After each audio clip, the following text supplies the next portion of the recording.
बड़ा violent mob आएगा, उनके हाथ में डंडे भी होंगे और वो उन्होंने डायरेक्ट आते ही हमारे ऊपर अटैक किया थी उसके साथ। 100 rupees kilo chicken? 100 rupees KG chicken. उस चिकन की मार्केट में प्राइस आप समझ लें 600-700 रुपये तो है इस वक्त। इस वक्त यहाँ की मार्केट में तो 800-900 रुपये तो चल रही है हाँ, वैसे।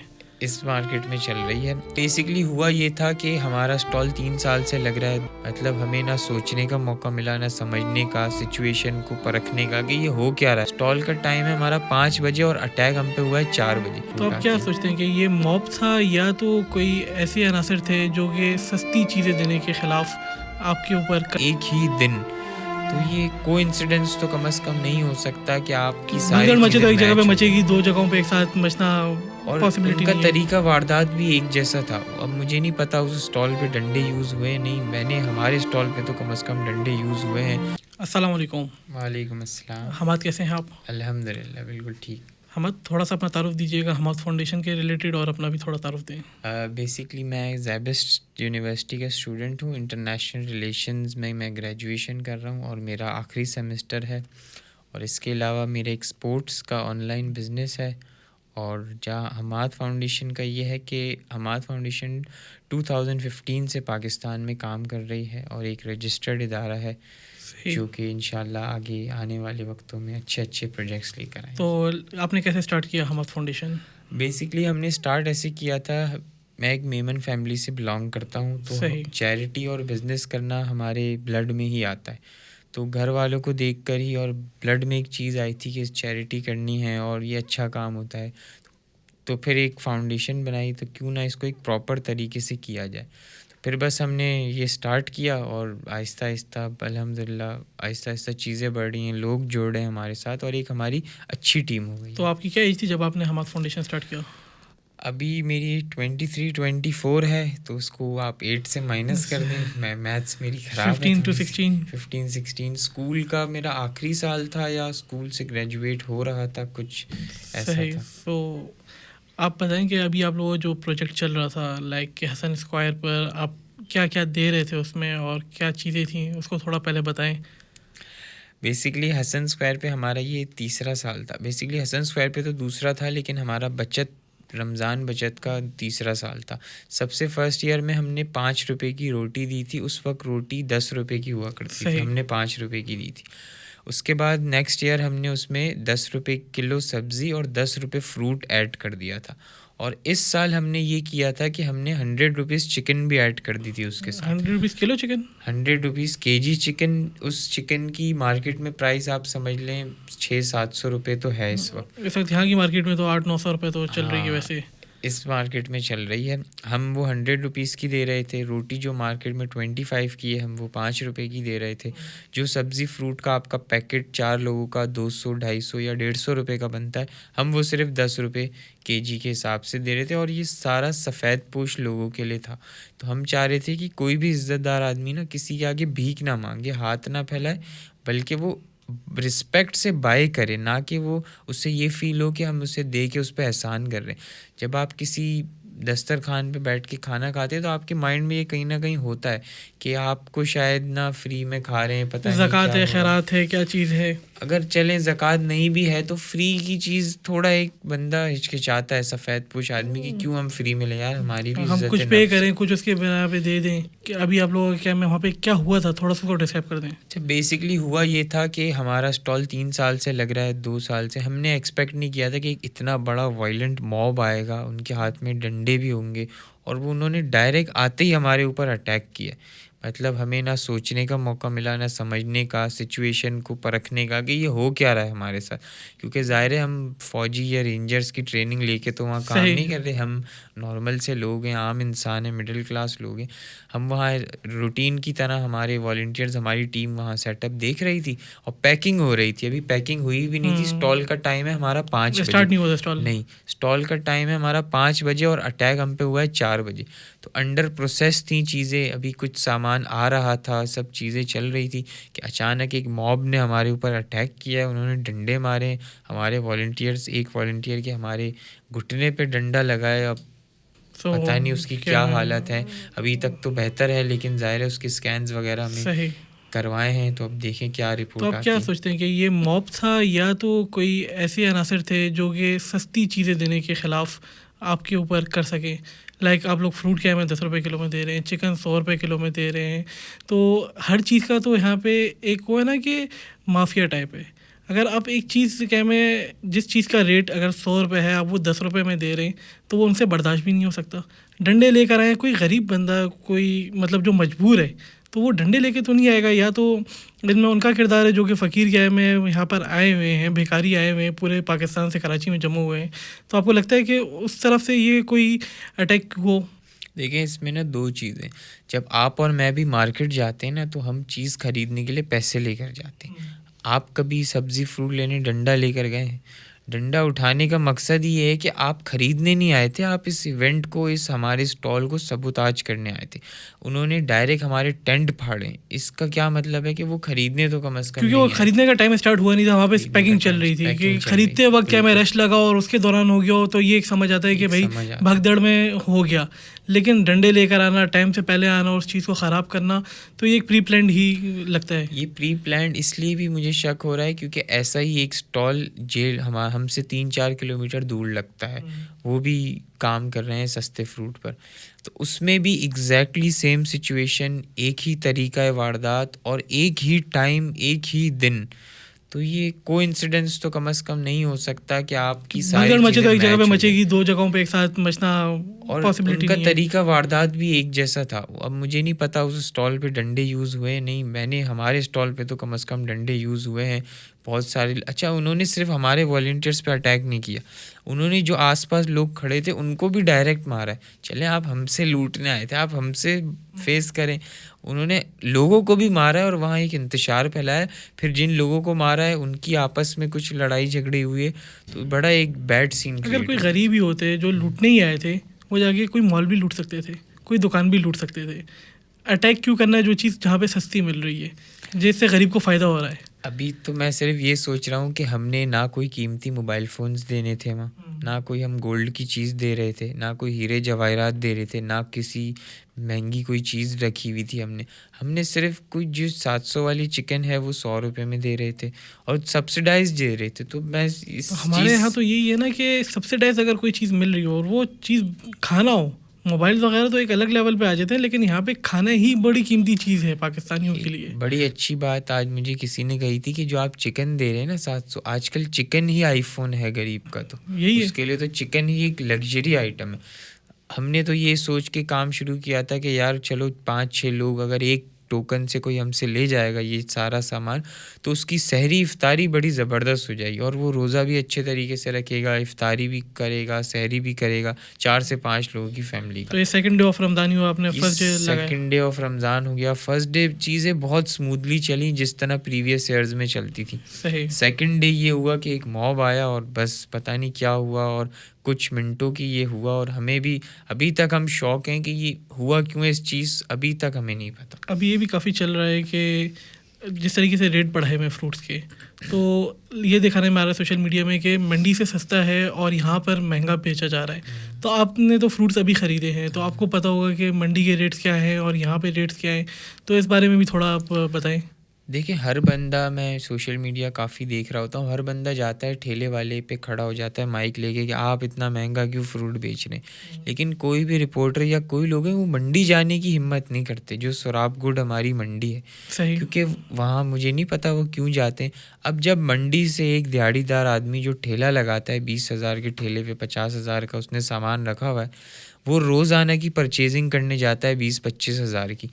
अब उसको अगर मंडी से ही महंगा मिलेगा तो वो हमें सस्ता कैसे देगा? कमिश्नर कराची के तो जो रेट हैं, अब उसको आगे से ही चीज़ अगर मंडी से महंगा मिल रही है, कहने का मकसद ये ना कि हम ये जो छोटे छोटे गरीब ठेले वाले इनको पकड़ें, क्यों ना हम उस प्राइस जड़ चेक को मेन पकड़ें। होनी चाहिए कि क्या है जहाँ से आ रहा है फ्रूट। बिल्कुल, हम क्यों ना उस जो है जहाँ से ये चीज़ें आ रही हैं ना, हम उस पे जड़ पे अटैक करें ना, कि जड़ देखें, जड़ से क्या, ऊपर से क्या चीज़ें ख़राब हो रही। हमारे लिए बड़ा आसान हो जाता है, किसी भी ठेले वाले को पकड़ लेते हैं, आप इतना महंगा क्यों बेच रहे हो? अरे भाई, उसको आ ही महंगा रहा है। फॉर एग्ज़ाम्पल, हमने फर्स्ट डे, मैं फ्रूट का रेट मालूम किया था, तो फर्स्ट डे केले की एक पेटी थी, उसमें 40 दर्जन अगर केले होंगे तो वो 10,000 रुपये की थी, अगर आप उसको डिवाइड करते हैं 40 तो 250-300 रुपये पड़ रहे हैं, 250 की 250 रुपये पड़ रहे दर्जन। हैं। अगर वो ठेले वाला अगर 300 रुपये बेच रहा है तो क्या गलत करे, एक 50 रुपये वो एक दर्जन पे क्योंकि 12 ट्रैवलिंग किलो वगैरह पे। वो सारी चीज़ें भी और उसकी अपनी कमाई तो पेट्रोल आपने देखा है सोराब गोड से अगर कोई, फॉर एग्जांपल सोराब गोड से अगर कोई औरंगी टाउन या इधर उधर अपना ठेला गरीब लगाता है फ्रूट वाला,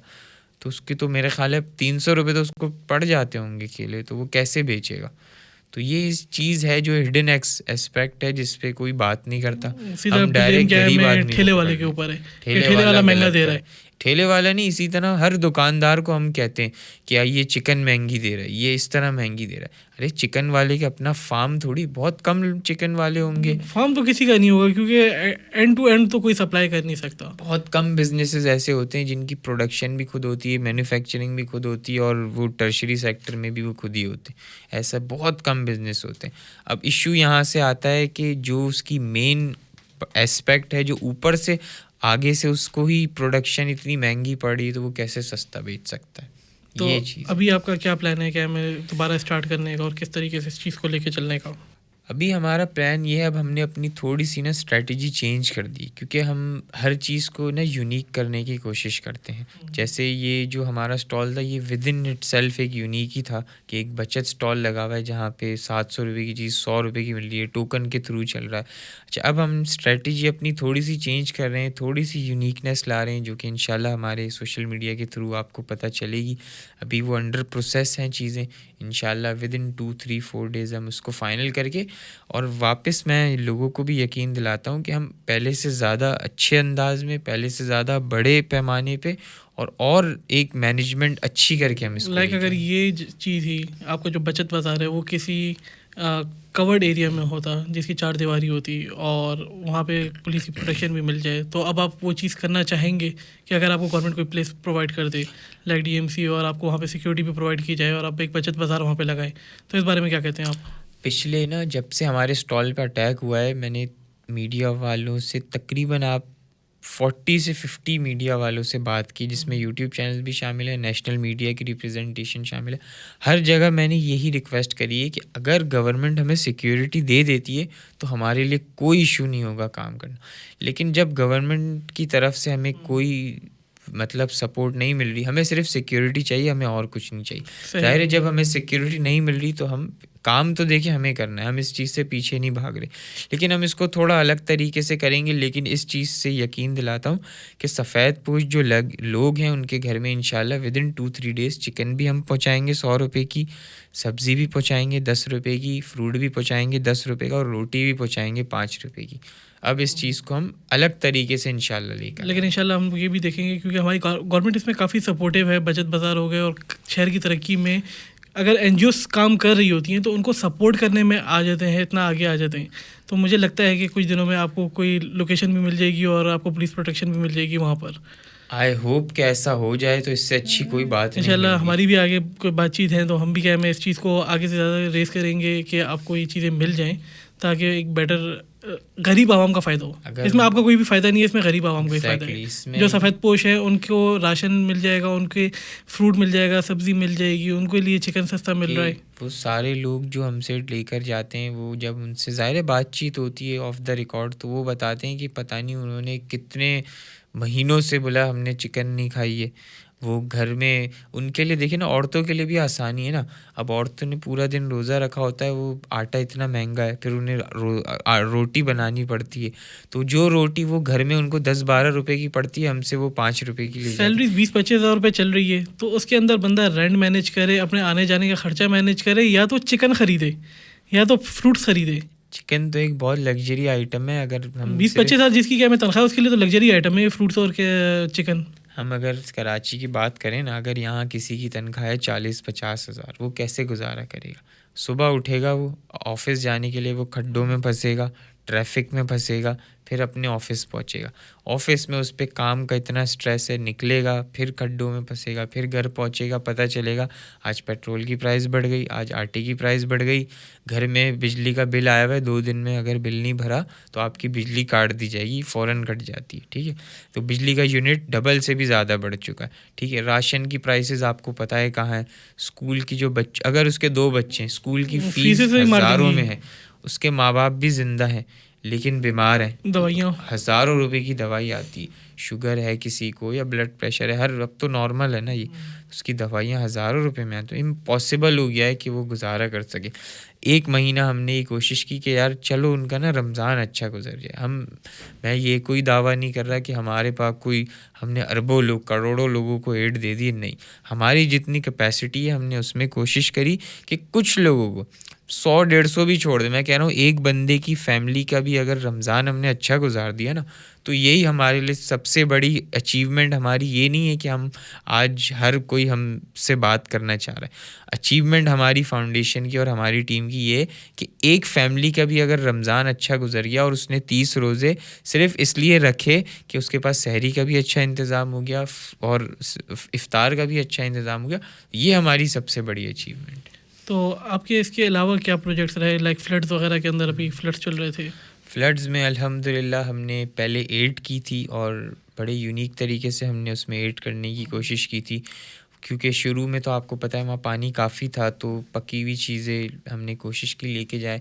एट लास्ट हमने उसमें ये किया कि हम वहाँ अभी तक पहले हमने 10 और 4 हमने टोटल 14 घर लोगों को बना कर दिए। फिर मैं कह रहा हूँ हमारी इतनी ही कैपेसिटी थी भाई, हम ये सही। नहीं कह रहे हमने 1400 घर बना दिए, हमने 14 घर बना के दिए। एक घर की कॉस्ट हमें तकरीबन 1.25 लाख 1.5 लाख के आसपास आई थी। तो सही। हमने 2 स्टेजेस में ये बनाए थे।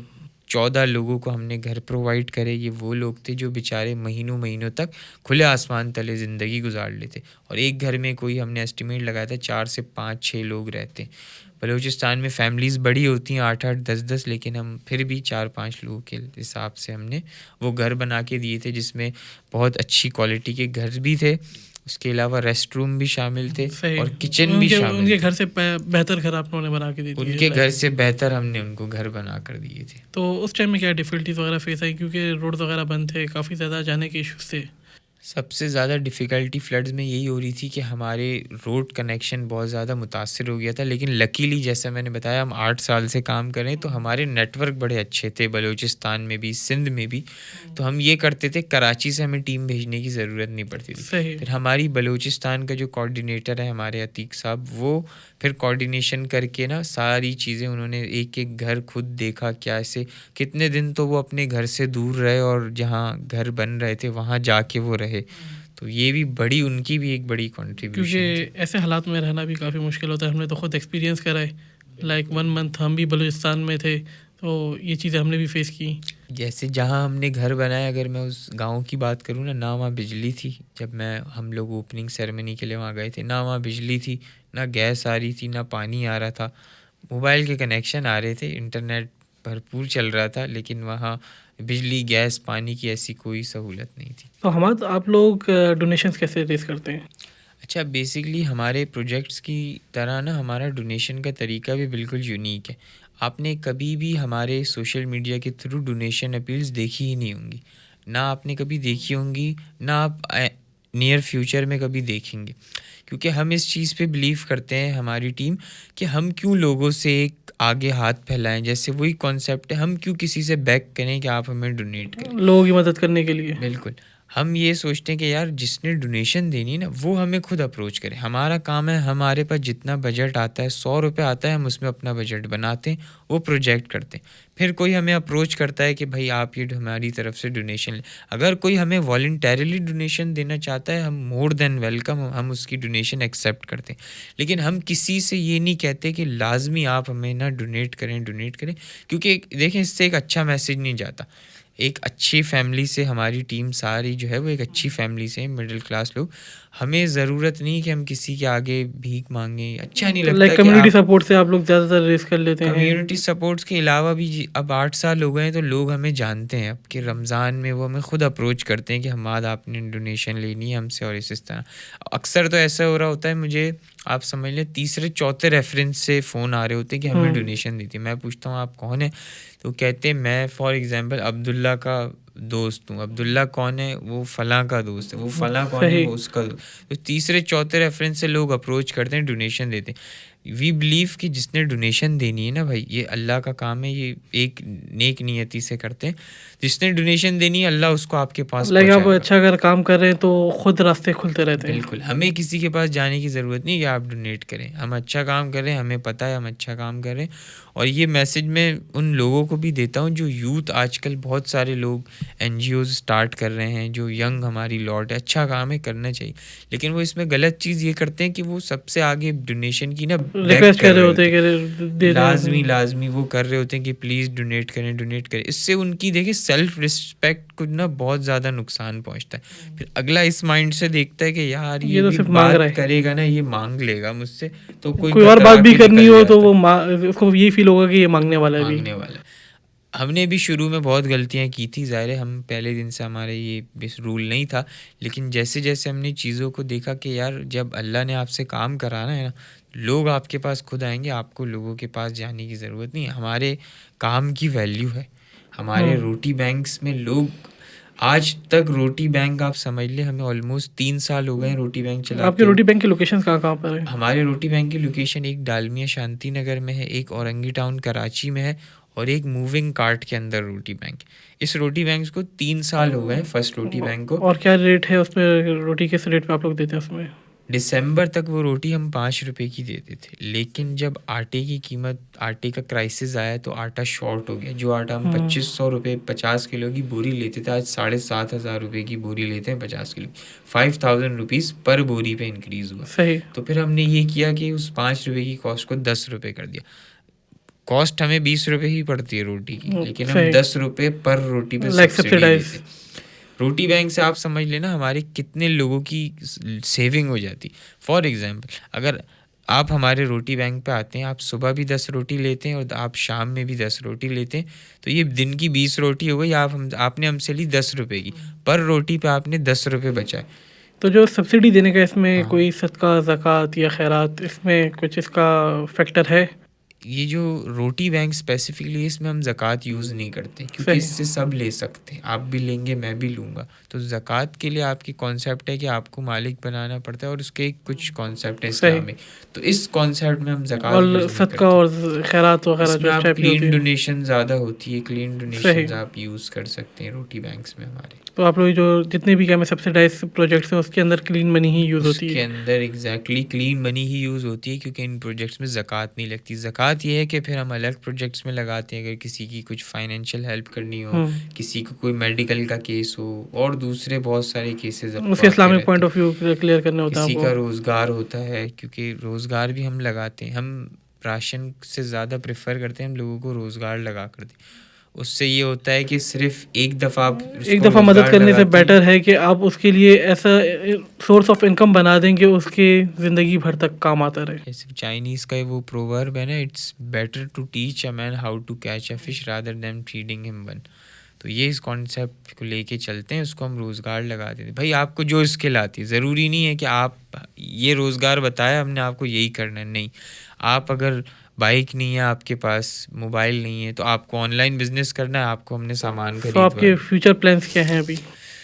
फ्यूचर प्लान हमारा एक स्लोगन है कि हमने पाकिस्तान को 2050 तक एक बेहतरीन मुल्क बनाना है।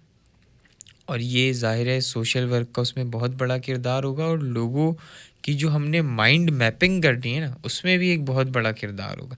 सिर्फ हम ये राशन बांट के और सोशल वर्क करके, मुझे पता है हम ये अचीव नहीं कर सकते, लेकिन किसी हद तक लोग, ये भी इसका फैक्टर शामिल है। और माइंड मैपिंग जब लोगों की अच्छी हो जाएगी तो बिल्कुल सोशल इम्पैक्ट से काफ़ी फ़र्क पड़ता है। अगर आप 100 लोगों को भी मदद कर देते हैं तो वो 100 लोग आगे 100 लोगों की मदद करने के अगले 6 महीने में काबिल हो सकते हैं। तो इस चीज़ के अंदर यही है कि अगर आप रोज़गार लगा के दे रहे हैं 100 लोगों को, तो वो आगे लोगों को और भी सपोर्ट करेंगे। वो आपकी फाउंडेशन को सपोर्ट करेंगे, आप आगे से आगे और बढ़ सकेंगे, जिससे पाकिस्तान तरक्की कर सकेगा। देखिए, जो बंदा, अगर हम आज इकोनॉमिकली स्ट्रांग भी हो जाए ना, और हमारा माइंडसेट वही हो जो हम करते हैं। फॉर एग्जांपल, अगर आप किसी भी ट्रैफिक सिग्नल पे कराची में खड़े हो जाएं, तो सारे गाड़ी वाले सिग्नल तोड़ के जा रहे होते हैं। वो सारे पढ़े लिखे भी हैं, वो इकोनॉमिकली बहुत स्ट्रांग भी हैं, लेकिन एक बेसिक उनके अंदर सेंस नहीं है कि भाई सिग्नल तोड़ना क्यों तोड़ा जा रहा है ये सिग्नल। तो कहने का मकसद ये है कि जब तक हमारी कौम की माइंड मैपिंग नहीं होगी ना, हम 2050 क्या 3050 में भी हमारा कुछ नहीं होगा। तो आप लोग बिल्कुल इसके ऊपर ये कि माइंड मैपिंग की जाए और लोगों को आगे से आगे बढ़ाया जाए।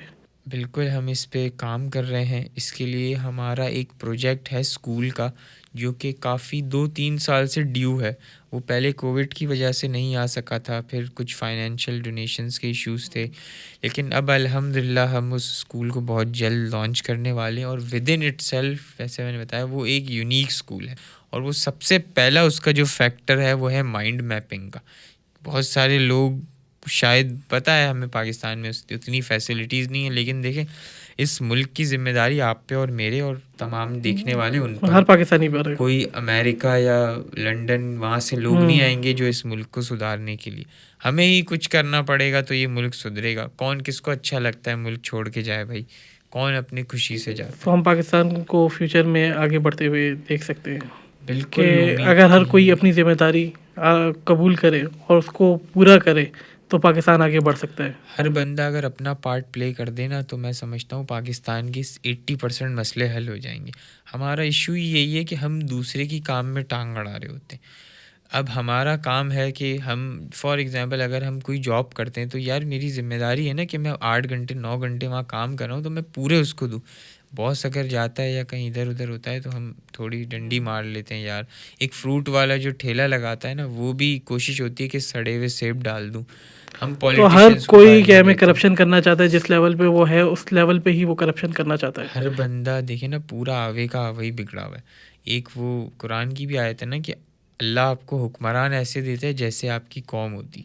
और हमारी कौम खुद हर जगह से करप्शन करना चाहती है, जहाँ से छोटी सी से छोटी चीज़ हो मौका सिर्फ ढूंढते हैं कि मौका मिल अभी जाए। कोविड की हम बात कर रहे थे, सैलाब की बात कर रहे थे। सैलाब में टेंट आपको पता ही होंगे, 10-10 20-20 गुना टेंट बढ़ गए थे। जो टेंट 4000 मिल का ही होता नहीं था, रहे थे, 25-25 हज़ार मिल ही का नहीं हो रहे गया। थे। तो 25,000 पे भी लेने के लिए तैयार, लेकिन मिल नहीं रहे। बड़ी अच्छी बात फेसबुक पे चल रही होती है जब ऐसी सिचुएशंस आती हैं कि पाकिस्तानी कौम को अगर पता चल जाए कि कल मौत हो जाएगी तो तो फिर कफन कफन भी गायब हो महंगे जाएंगे। कर देंगे। महंगे तो एक अपनी जगह पर गायब ही कर देंगे, ये कि गायब मिले ही ही कर ना किसी को। जब नहीं मिलेगा तो वो 25,000 रुपये की तो वो 25 लाख पे भी चला जाएगा। ये एक सैड रियलिटी है हमारे मुल्क की, लेकिन इस वक्त भी बहुत सारे ऐसे लोग हैं जो कि अच्छे भी हैं। अब जैसे पहले हमारा जब स्टॉल ये लुटा था ना 2 दिन पहले, तो नेक्स्ट डे एक साहब आए और वो 200 रुपये हमारे सुपरवाइज़र हैं उनको दे कर गए जो स्टॉल संभालते हैं। तो उन्होंने कहा 200 रुपये मैं क्या करूँ इसका।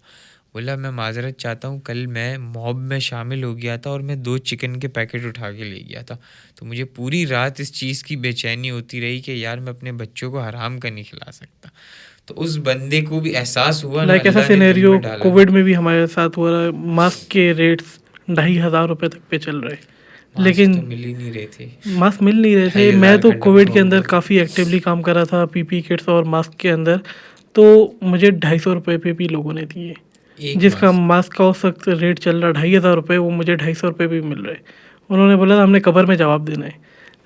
तो यही सारी चीज़ें उन्होंने बोला हमने 250 रुपये पे ख़रीदा है, इस वक्त पाकिस्तान मुश्किल में, हम 250 रुपये पे ही देंगे, हम अपना प्रॉफिट भी नहीं रखेंगे। अच्छे लोग भी हैं, बुरे लोग भी हैं, और ये हर जगह होते हैं, साथ साथ चलते रहते हैं। लेकिन बुरे लोगों की वजह से ना अच्छे लोग छुप जाते हैं, और अच्छे लोग एक गलती ये करते हैं कि वो अपने आप को दिखाते प्रेजेंट नहीं है। नहीं करते। वो बोलते हैं बस छुप के हो जाए, बस किसी को पता ना चले। बिल्कुल सही बात है, ये एक अच्छी बात है कि एक हाथ से आप अच्छा काम करें, दूसरे हाथ को पता नहीं चले। लेकिन देखिए इस वक्त दौर है सोशल मीडिया का, बुरे लोग आप पर हावी हो रहे हैं। उनको दिखाना पड़ेगा कि ये है, ये अच्छाइयाँ हैं। अब देखिए ना, अब जैसे हम सोशल वर्क करते हैं, हम सिर्फ एक ही नीयत से डालते हैं। 2 नीयत होती हैं। एक, अगर किसी ने डोनेशन देनी वो हमें अप्रोच करेगा। दूसरी नीयत ये होती है कि किसी की ज़िंदगी में हम फ़ायदा पहुंचा सकते हैं, हमें देख के बहुत सारे लोग वो यूनिक आइडिया ले सकते हैं और खुद स्टार्ट कर सकते हो उस खुद चीज़ start कर सकते हैं, बिल्कुल। को। कराची में हो रहा है तो कराची बहुत बड़ा शहर है, आप लोग एक एरिया में कर रहे हैं, वो दूसरे एरियाज में कर सकते 4 हैं। करोड़ की आबादी है और शायद कराची 4 करोड़ तो सेंसस सही हो भी नहीं रहे अभी भी, तो सेंसस में तो कमी है, 2 करोड़ भी नहीं दिखाई, 1.7 अभी जो सेंसस दिखाई। हो रहे हैं वो कौन से सही हो रहे हैं। आगे भी क्या है, मैं यही कि हमें आबादी अंडर वैल्यू दिखेगी, 4 करोड़ तो मेरे ख्याल में कुछ भी नहीं है, कराची की आबादी से काफ़ी ज़्यादा होगी नहीं चाहिए। कराची की आबादी इससे काफ़ी ज़्यादा है, क्योंकि अगर आप कराची देखते हैं तो दिन ब दिन बढ़ता जा रहा है। अब मुझे लगता है थोड़े दिनों में जैसे इस्लामाबाद और हैदराबाद है, वो कराची और कराची ट्विन सिटी हो ट्विन जाएगा। सिटीज़ ही कहलाएगा, क्योंकि बीच में अब शायद काफ़ी थोड़ा सारे भी क्या टुकड़ा रह में गया। प्रोजेक्ट्स आ रहे हैं जो कि हाईवेज के ऊपर बन रहे हैं, तो ये कनेक्शन कराची ही बढ़ते बढ़ते कहलाता है। हैदराबाद तक पहुंच ही जाएगा। बहरिया टाउन से आगे तो हम निकल गए, हम और पता नहीं बहरिया कितना टाउन 2 जाएंगे। भी नूरियाबाद के बाद आया है, तो कराची से तो बहुत ही आगे निकल गए हम लोग, हैदराबाद के करीब पहुंचने ही वाले हैं अब बस कराची। किसी ज़माने में मेरे फादर बताया करते थे कि गुलशन इकबाल में अभी हम रहते हैं कराची में, तो गुलशन इकबाल वो बताते थे, हम कभी आते भी नहीं थे, हमें लगता था ये कोई जंगल है, गांव है। हम कोई बोलता था यार गुलशन इकबाल, बोलते पागल है गुलशन इकबाल जाएगा। आज हम गुलशन इकबाल में, हमारा घर है गुलशन इकबाल में, वो मेन बना हुआ है, मेन एरिया है, और वो कहते हैं कि कराची का मिड है। सिटी है गुलशन इकबाल। और आज से 20 साल पहले मेरे फादर बता दें कि ये तो जंगल हुआ करता था, ये जो आप अभी रोड देख रहे हो यहाँ झाड़ियाँ हुआ करती थी।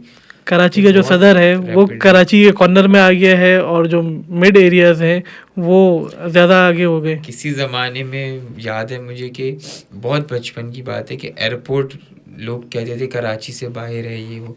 अब एयरपोर्ट ऐसा लगता है मिड ऑफ द सिटी है, मतलब यहाँ आप निकले और आप एयरपोर्ट पहुँच गए। आज से 15-20 साल पहले, 25 साल पहले लगा लें कि पंजाब चुरंगी से सीवीओ सामने नज़र आता था।